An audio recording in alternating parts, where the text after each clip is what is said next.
In this week's episode, I answer a question that frustrates me. We talk about scheduling social media posts, and we talk about trusting God.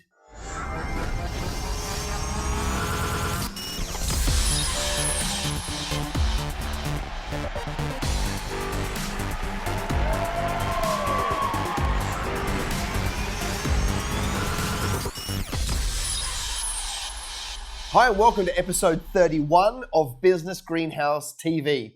I'm just back from 2 weeks off, hanging out with my third little girl. So we just had another little girl. Her name's Scarlett May. So it was a real treat to take a couple of weeks off and just bond with her.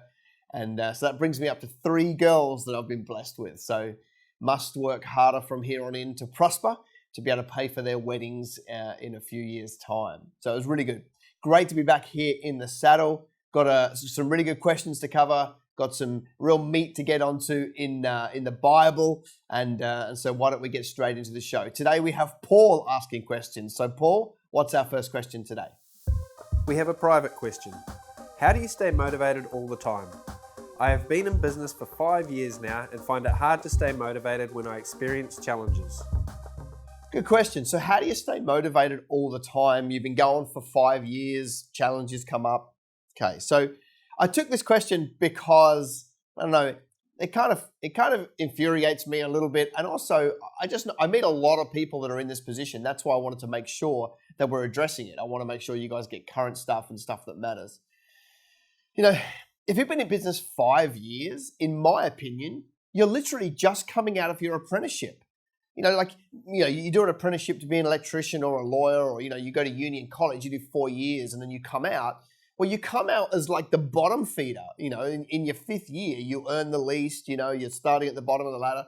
Business is the same, and there's this horrible culture that's crept in of, like instant coffee's too slow and everyone wants to have a massive business by Friday. And to me, it's a real false sense of security because it's not the reality. It is like that for maybe 1% of businesses out there that can do this in a short period of time. But for the rest, nothing's really changed. It takes 5-6 years to get a business to the point where it's running consistently and taking a little bit of that pressure off. So first of all, if you're, 4, 5, 6 years into business, like you're still at your learning stage, you need to be doing everything you possibly can to be learning. Like you should still be in your honeymoon in year 4, 5, and 6 of being in business because it's still that exciting, grinding it out early startup stage. So if you're not motivated now, that's a massive concern for me. And I think, how do you address that? See, I don't have a problem with motivation. I never have. Now, that doesn't mean that I live in a world where everything goes well. I have horrific days. I have days where I just want to get out of bed. I read my first email and I think, I want to go back into bed. I don't want to bother. So we all get those days, but it's how we deal with it that makes the biggest difference. And so, in my opinion, how do you stay motivated all the time? I think it comes down to your reason or your why. Like when you have a compelling enough reason to go into business and build it, nothing will stop you. When you don't have a compelling enough reason, things will throw you off. And the weaker that reason is for you, the easier things will throw you off track and you won't be motivated. And so, I'm not going to try and tell you what your why should be. For me, I have mine. And it can be more than one. There's no rule to how this needs to look. For me, I have this massive high-end why. I want to change the culture. I think business should be the answer and not the problem. I think it's been the problem for too long. People like you and I need to go into business, make more money than we need, fund projects to take back the social good and have business contributing. True capitalism. Like that's my big picture why. I have a lot of small reasons. Some of the things is because I want some nice things, no doubt about it. I want to fund projects, but I also want some nice things. Another reason is I'm taking an army of people so we can lobby against government and start to lobby against bad policy. I've got these reasons and they're enough for me to get out and want to do all this and build a business and so forth. So, you know what? It doesn't really matter if your reason is you want to be a millionaire. Like if it's just money and that's a big enough reason for you, it's not a bad reason. It will, somewhere along the journey, when you achieve that, it'll feel empty. But if it's your motivation now, great. You've got to pull on whatever you can pull on to stay motivated, okay? And you've got to find out your why. How do you do it? How do you find out your why? Well, in my experience, you actually have to dig for it. You actually have to dig because the Bible says, work out your salvation. He put something inside of us before we were born. Our job is to find out what he put inside of us and work out how that applies to the world around us.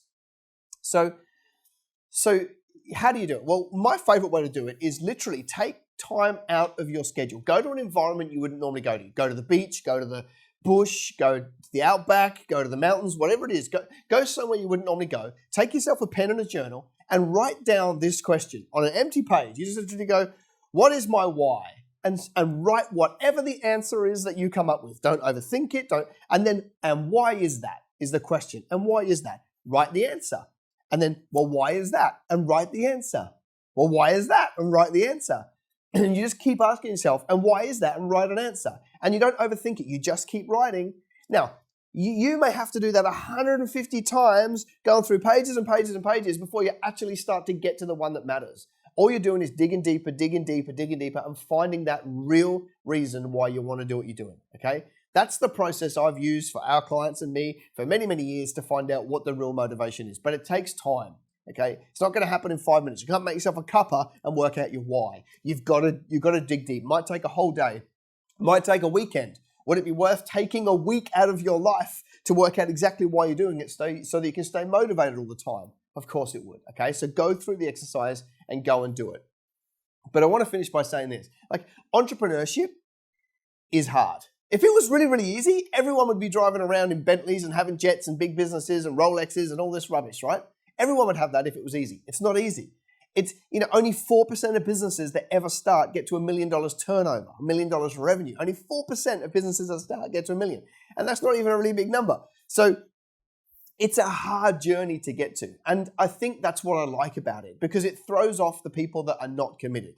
See, if you're suffering with motivation, if you're up and down, it's because you don't have your reason, and maybe you don't have the internal fortitude to last. And that's what I love about business, because it rewards the people that do. It rewards the people that say, I will do it anyway.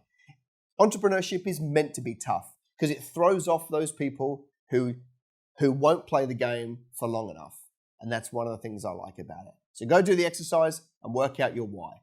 Paul, what's question number 2?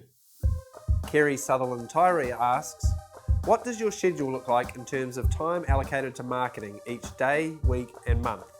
For example, Monday morning blog posts, Tuesday morning videos, hourly social media responses, etc. Kerry, great question. And Kerry has been excellent at supplying questions. That's why I wanted to get to this one on the show. So thank you. And by the way, if you have a question and you would like a shout out, then go to the comments below and just punch a question in there and we'll answer it on future episodes. So how do I do my marketing scheduling?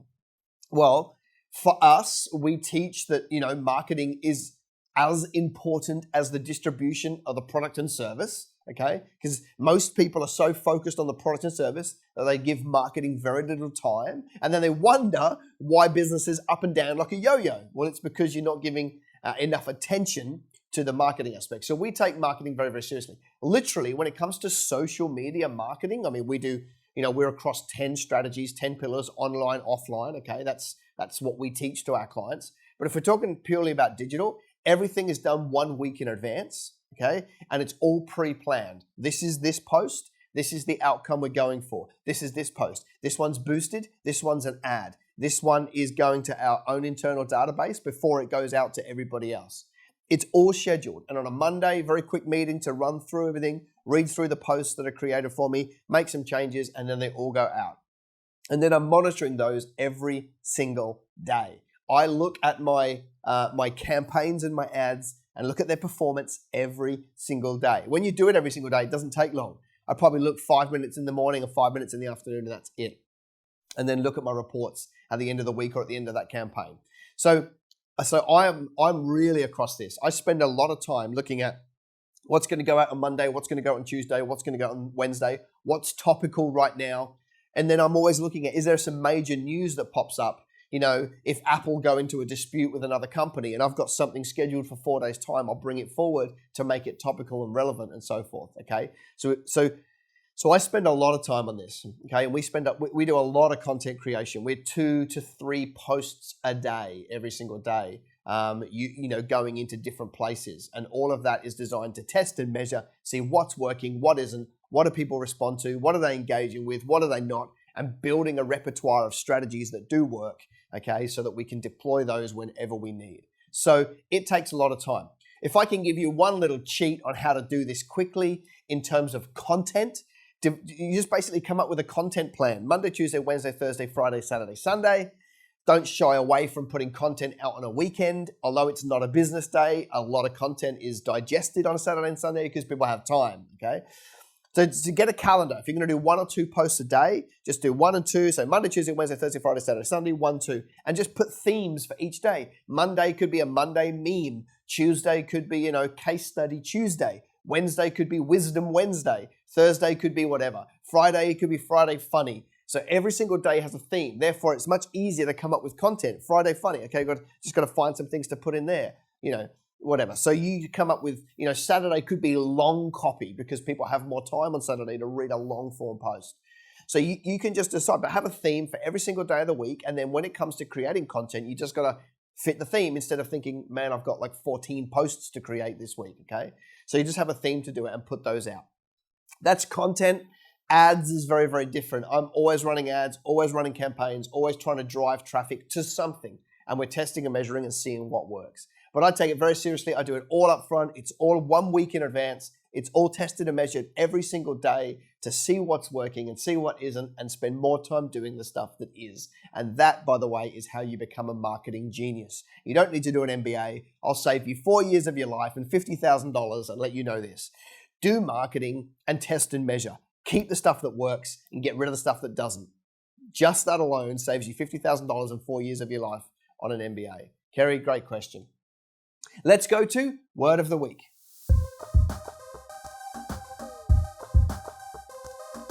So this week, we're going to go to Old Testament and we're going to go to Exodus.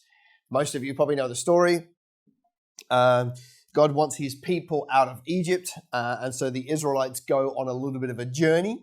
And so they get to the point where they're starting to complain a lot, which is a regular occurrence for the Israelites because they had a very short-term memory.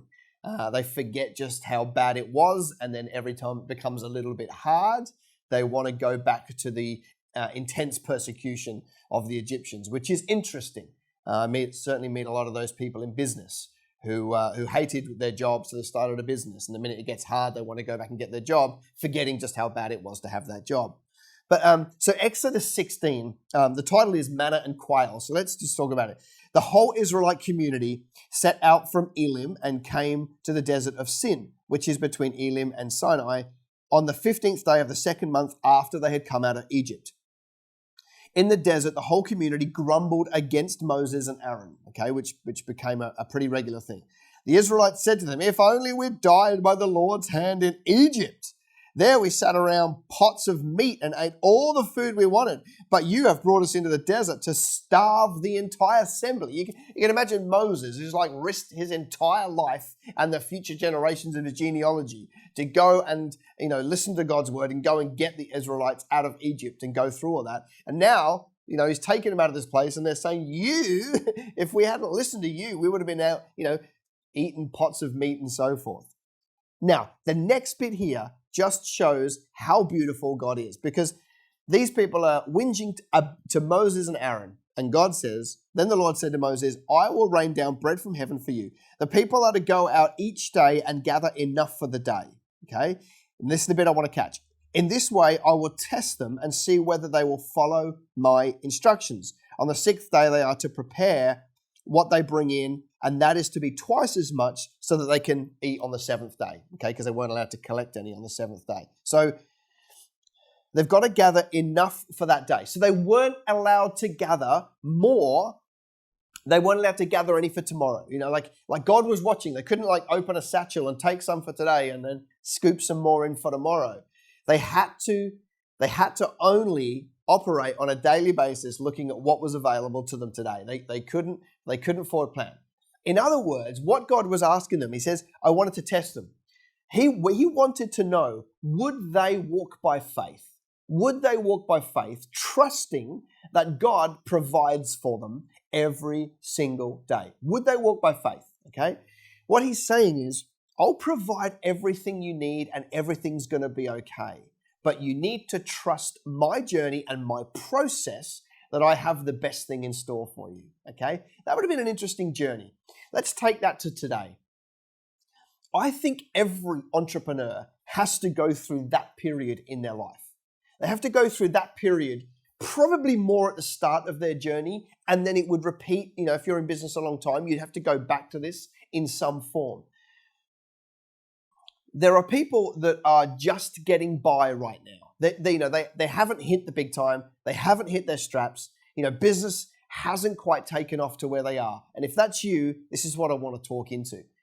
There needs to be a period of time in every kingdom entrepreneur's life where you learn to walk with just enough, where you learn to walk with your daily provision, with your eyes on Him, and He is providing it for you, because in that time you learn how good He is, how much He loves you, how much He's providing for you, and it becomes a foundation for everything else. If you can't trust Him with one day's provision, you can't trust Him with the big picture that you've got in your mind. He wants to know, will you walk by faith with Him for a period of time, trusting and relying on Him, where it won't make sense, it's all uphill, the numbers don't work, the maths don't work, but the provision is always there. If you don't go through that for a period of time, if you're trying to jailbreak and run ahead and have the big dream and you're frustrated, you're missing a very vital part of the journey, which is to just know that even though it's hard and it's awkward and you want to control and you want to do your own thing, that you're gonna rely on Him, you're gonna trust in Him, and He is gonna provide. And you have to surrender the agenda to His, and He will show you that He is so dependable on a daily basis to get you through. Now, it's not meant to be like that forever, because as we know, at some point God says, that's it, enough. We're going to cross the Jordan and you're going to go to your promised land, because you have proven that you can walk by faith along the journey. So it's not like you're going to have to be where you are forever, but there is a season. And my prayer for you is that you do so much activity and so much business building and so much personal building that the promised land is sooner.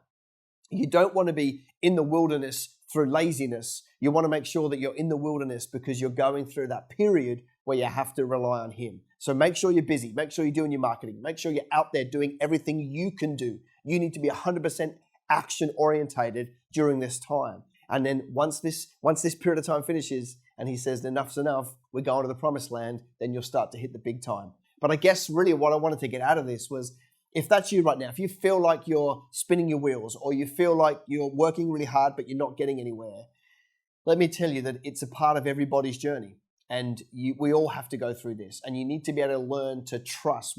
If you can get that trust early on in the journey, that trust will become so much to you later on when you've got a big business. You'll really need to rely on it, knowing that He has your back, He loves you 100%, and He wants the best thing for you. Solid episode. Questions, if you want to ask a question for the show, put it in the comments below. I'll answer it on future episodes. Go away and do the exercise. Get your journal. Why is that? Why is that? Why is that? Why is that? Work out your why and stay motivated all the time. I'll see you next week. Bye for now. Hey, thanks for watching. If you enjoyed this show, why don't you subscribe by hitting the subscribe button, and then you'll get all the alerts of the future shows.